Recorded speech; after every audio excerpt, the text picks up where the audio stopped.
Let's take a closer look at healthy eating with type 2 diabetes. So first, let's look at calories. What is a calorie and where does it come from? Calories are a form of energy that's stored in food. There are calories in carbohydrates, fats, protein, and alcohol, and each of these has a different amount of calories in it. So how do different foods affect our blood sugar? We learned in our first session that carbohydrates will always cause blood sugar to go up.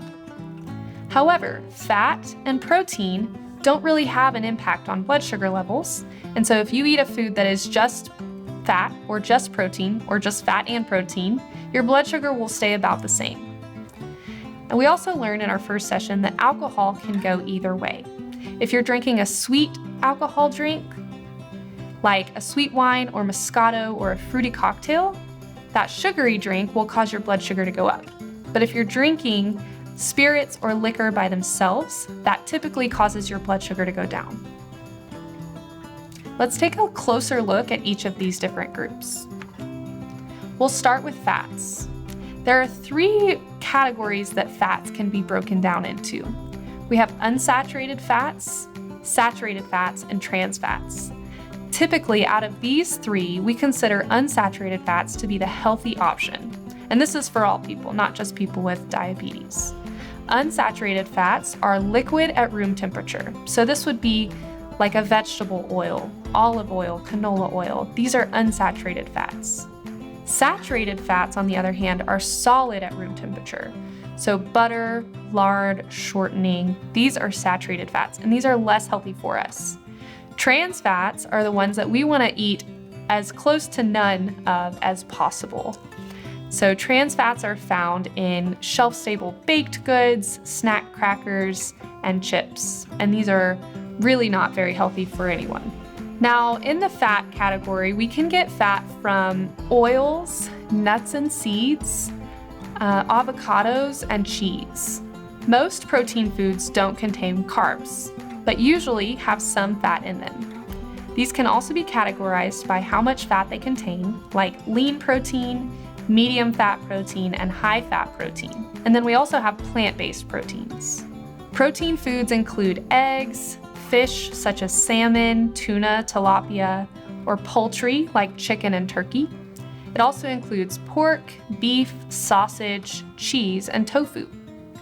Plant-based proteins like vegetarian burgers oftentimes have a small amount of carbohydrates in them and may impact blood sugar. This is because they're often made with beans or breadcrumbs to add texture, and so those can increase your blood sugar. Additionally, beans are part of the protein group as well. However, beans do have carbohydrates in them and will impact blood sugar. Whenever you can, choose lean cuts of meat and poultry because they have less saturated fat in them and less cholesterol. You can reduce the fat and cholesterol of meats by trimming the fat around the edges and removing the skin before cooking and eating. Now for the alcohol category, we saw earlier that it can make your blood sugar either go up or down depending on what you're drinking. It's important to know that people with diabetes should not drink on an empty stomach or when they have low blood sugar, as this can cause your blood sugar to drop dangerously low. The general alcohol recommendations are shown here. The key is to remember that moderation is key. You want to check with your doctor to make sure that it's safe for you to consume any alcohol. The general guidelines are that women should have no more than 1 drink per day, and men should have no more than 2 drinks per day. However, if you don't drink, it's now a recommendation that you do not start. 1 drink or 1 standard serving size is equal to a 12-ounce beer, a 5-ounce glass of wine, or 1.5 ounces or about 1 shot of distilled spirits. Oftentimes, restaurants will serve you more than 1 standard serving size. We learned that carbohydrates will always raise your blood sugar. So we have a list here of the main carbohydrate-containing foods. You'll learn that there are carbohydrates in many different types of foods across the different categories. We saw that beans are a source of protein, but they also have carbs. So on this list, we have breads, cereals, grains, starchy vegetables like potatoes and peas, crackers and snacks, beans, peas, and lentils, fruit and fruit juice, and milk substitutes. Carbohydrates can be grain-based, or they can be in the category of starchy vegetables. So grains that are common are pasta, rice, oatmeal, bread, couscous, bulgur, or quinoa. Starchy vegetables can include potatoes, beans, corn, peas, and winter squashes. When we look at the beans and legumes, this includes lentils, chickpeas, kidney beans, and black beans. Fruit and fruit juices are also a main source of carbohydrates. This includes any fruit like apples, bananas, berries, any sort of tropical fruit. These are always going to have carbohydrates in them. Typically, it's recommended when choosing between fruit or fruit juice. The whole fruit is the better option because it has fiber present that will help slow down a spike in your blood sugar. So fruit is a better choice than fruit juice for people with type 2 diabetes. This list shows several other carbohydrate-containing foods. Dairy products like milk and yogurt have carbohydrates in them because lactose is the natural form of sugar that occurs in dairy. It's important to note that yogurt, while a healthy food because it has lots of calcium and probiotics and protein, can sometimes be a less healthy choice when it's a flavored or sugary yogurt. So this is important to look out for when choosing sweetened yogurts. It may be helpful to look for zero sugar yogurts or light yogurts or those that are artificially sweetened. Anything flour-based also has carbohydrates in it. This includes cakes and other baked goods. Breaded fish or chicken are coated in flour and will also have a small amount of carbohydrates in them. Syrups and honey are carbohydrate-containing foods as well, and these will affect blood sugar.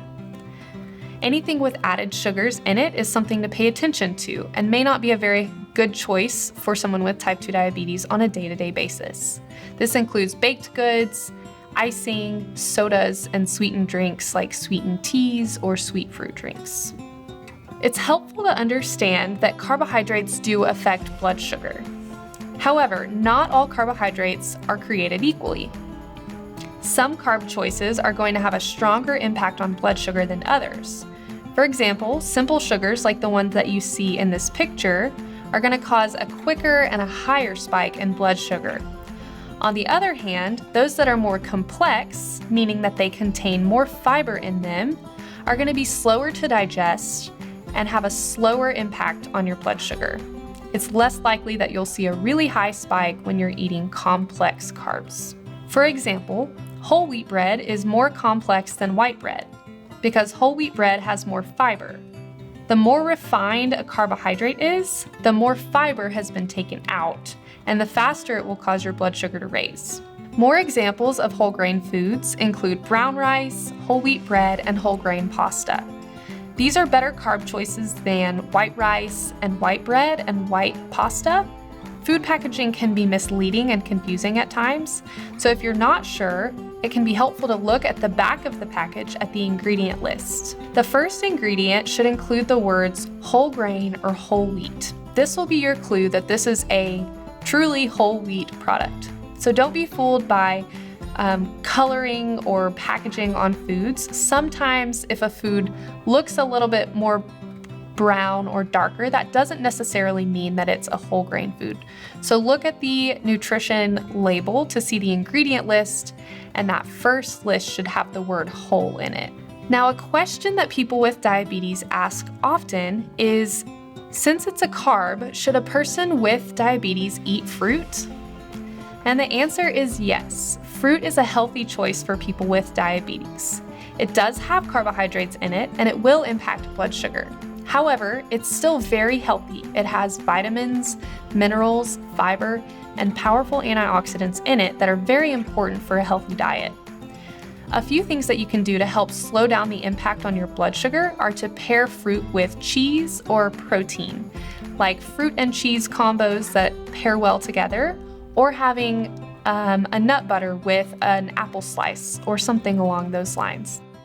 So the bottom line is that people with diabetes still need to eat carbohydrates. This is a part of a healthy diet for them. They just need to spread it out and learn to count carbs and match it with medication and or insulin.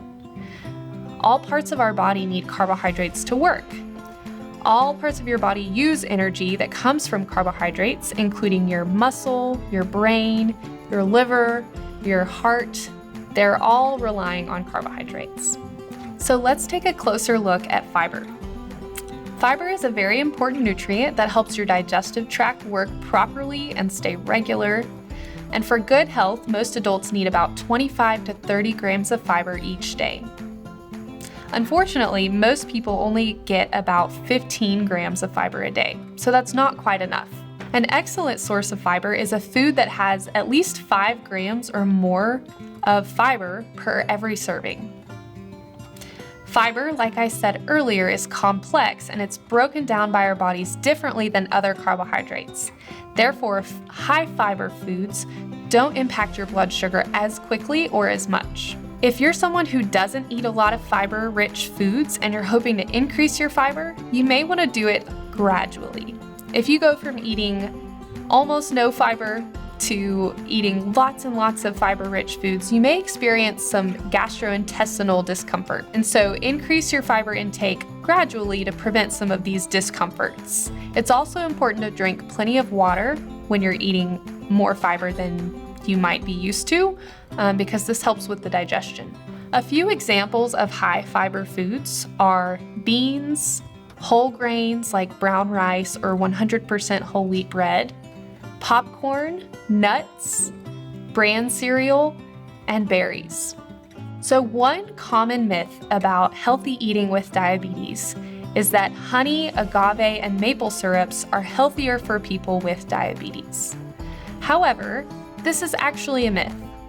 These will affect your blood sugar just the same way that table sugar and high fructose corn syrup will. They will cause your blood sugar to increase because they are all broken down and absorbed as sugar into your bloodstream.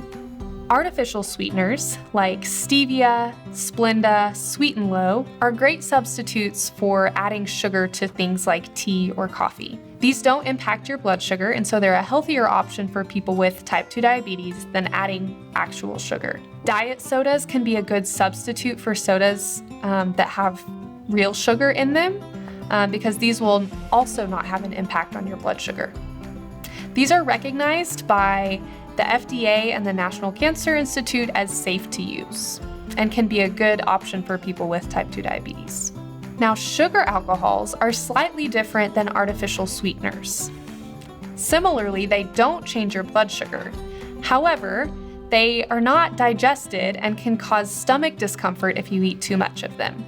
So you may not want to eat a whole lot of candy that is sweetened with sugar alcohols.